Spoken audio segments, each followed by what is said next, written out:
I am calling on the TRC, Chairman, Board, and all of you players in the industry to move swiftly. Do everything within your ambit to ensure that the government, the business community, residents and persons who visit these Virgin Islands for business or pleasure have affordable access to and can benefit from the latest available telecommunications products and services offered throughout the modern world. Speaking specifically to the providers, as Minister for Communications, I would like to see the technology improve to a standard where the territory is competitive worldwide. And we can offer our customers here, for example, the highest level of internet service in terms of speed, accuracy, and modernization. Our Virgin Islands economy must be able to potentially attract world-class businesses and support those already here through telecommunications technology. Welcome back to The Big Story. I'm Sean Rose, with me, CEO at CCT, Everett Penn. Penn, you've heard the minister. He was speaking on Thursday, May 30 at Mares by the Sea. And he was really asking yourself and other players in the industry to step up the game. Absolutely. What has CCT done to answer that call? Well, that was actually not the first time the minister had made that challenge. He made that challenge, I think, first in 2012. And I want to say that we've heard the challenge. And we've made a significant investment to try to answer that challenge. When we decided to change out our network and really bring cutting-edge technology to the BVI, we said we as CCT, we are committed to bringing the best telecommunications technology available in the world here to the BVI. And we went out, set about to do that. We did an RFP. We took bids from different providers to try to figure out the most cost-effective way to do it and to bring the best product we could here to the BVI. We've essentially replaced our entire network. We like to say we upgraded. We didn't really upgrade. We literally replaced our network. We replaced all the connections between the towers, replaced all the antennas on the towers, all the radios. You know, we got a new billing system. We got a new prepaid system. We got a new billing system. We really have essentially rebuilt the company. You remodeled We remodeled the store. I forgot about that. Yeah, we remodeled the store. We're actually in the process of remodeling our store in Virgin Gorda now too. Virgin Gorda, we haven't forgotten you. We hope to have the new store in Virgin Gorda ready in the next month or so. So we've tried to answer that challenge. And when we went out, it's very important that we didn't try to bring just what was here. We tried to bring the best technology available in the world. And that best technology was the LTE technology. So we went out, we got a brand new GSM network, which is our 2G. We got a brand new HSBA Plus network, which is what is commonly called 4G in the BVI. Some countries it's called 3G. And we got what is a true 4G network, the LTE technology here within the BVI. We've now had it in the BVI for well over a year, almost a year and a half. It's been commercially ready to go.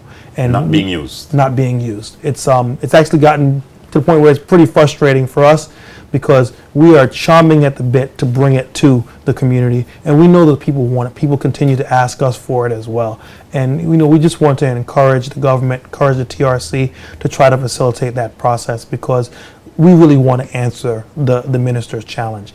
I think right now some of the focus has gone away from LTE to fiber, and we really kind of think that's unfortunate because we live in a community where we're clearing a lot of hurdles to try to bring fiber to the community, whereas we've had LTE now for a year and a half, and it's sitting waiting. You know, we could literally flip a switch and have it on. We had it on, as was quite ceremoniously wrapped on the hand for. So we really want to bring it to the community, and this really is like a wireless fiber solution. This allows you to have that high-speed internet right in your home today. Is it that there's a clash here? Is it that there are some people who want to see the telecom sector in the BVI flourish, and there are others who want to see it remain the way it is? I really can't believe that. I don't think that that's the problem at all. In the BVI, obviously, there's a lot of things that become political. Even our company, CCT, is sometimes brandished with a particular party. We're not a party company. We have people from every different walk of life within our shareholders. We have people from every different walk of life within our staff. And certainly we have people from every different walk of life within our consumer group. And I think anybody who's genuinely interested in the BVI and the progress of the BVI wants to see telecom flourish. We have obviously made the investment to try to answer the minister's challenge, and we're anxious to bring this technology to the consumer. It's the consumer who wanted this technology. We went out and trying to provide that technology to the consumer. This is a competition, as you said before, and we have to try to compete and bring the best-in-class technology available in the world to the BVI. Penn, I wish I had the TRC right here, because the TRC said in March 2014 that they were preparing to allocate the 700 megahertz spectrum in an award process, and after which licenses will be granted. I haven't heard anything. You're in the industry. What have you heard since then? I haven't heard much either. And it's something that we're anxious to do it. We have obviously made the investment. We took the risk and made the investment. One of the things of being the small provider or the local provider, you don't want to be put in a situation where people tell you you can't do something. You know, that's something that's I think really kind of near and dear to us here at CCT. You tell us that you can't do it, and it becomes a presumption that you can't do it. So our group, we got together, the shareholders got together, the directors, the management, and we made a decision that we're going to go and we're going to make the investment. So you can't say that CCT can't do it. You know, we have LTE, it's here. We were unceremoniously fined for turning it on, so there's no real debate about whether we are an LTE company or not. And we're anxious to bring this technology to the consumer. What about life at CCT itself in terms of your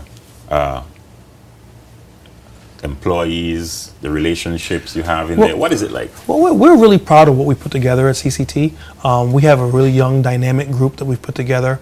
We have some experienced managers that we have, very well-educated staff, and a lot of energy. You know, it's a young staff. It is a primarily local staff. You know, that's not something that we think we should have to be ashamed of.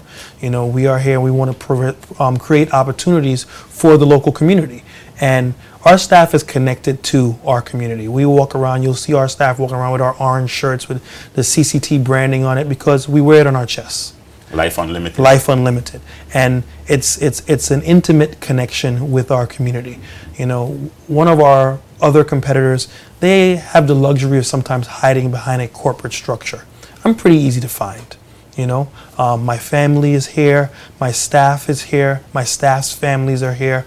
Our consumers are our friends and family, and so when we have a problem, it's something that everybody jumps on to try to solve, because there's no running from the problem, and we want to present something that our community can be proud of. We want to put the community in a position where they can say CCT is something that they're proud of.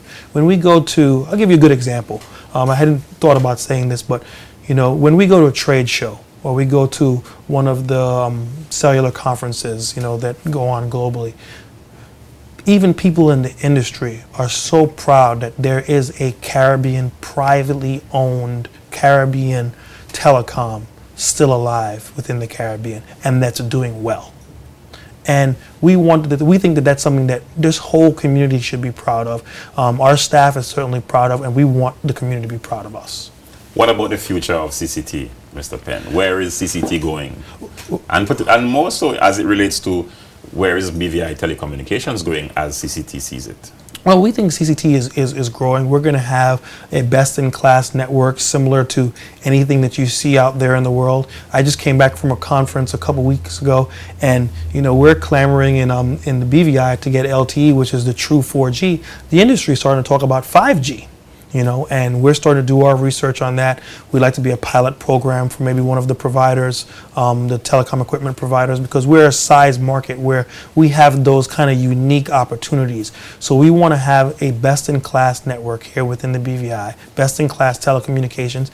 And, you know, we obviously look at what other opportunities there are available, whether that's on other islands in other countries, etc. But we think that we have a brand that's sustainable. It's proved the test of time. It's growable. You know, we are doing well. We're starting to do better. We're already starting to see that our customer base is expanding, our usage is expanding, our revenue is expanding. We're not going anywhere. This is not a dying company. This is a company that's going to flourish in the long term.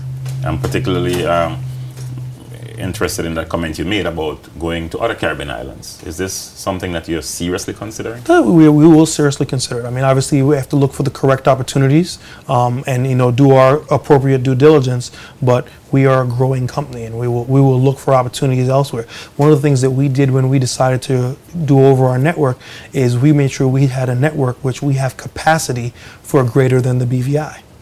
So we actually have capacity with our core network that's here in the BVI with all our engineers here, all our customer services here, all our sales team is here, but our technology that we have resident in the BVI is capable of facilitating a greater population than the BVI. And because you're on the hot seat, what will you tell legislators, the TRC, and the BVI consumers as it relates to ensuring that CCT remains Well, afloat? I would say that it's paramount importance to make sure that there is regulatory parity, that all the providers are treated the same.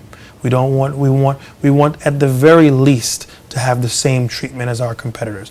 If they want to look at some sort of national preference, because this is an industry which uses national resources.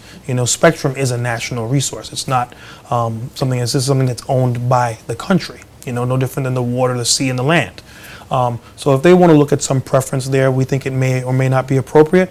But most important to us is that we have regulatory parity and that they help us to facilitate bringing to the consumer the technology that they want. Particularly in our case with the LTE, we have been standing ready to deliver this to the consumer now for well over a year, and we think it's time that we're allowed to bring this product to the market. Thank you very much, Mr. Penn, for joining me right here on The Big Story. All right. Thank you, Sean. See You you finally soon. got me on here. See you soon. All right. Take All care. right. Thank you. You've been watching this edition of The Big Story, and we had a chat with the CEO at CCT, Mr. Avrod Penn, and we looked at telecoms in the BVI through the eyes of CCT in particular. See you next time. Thank you.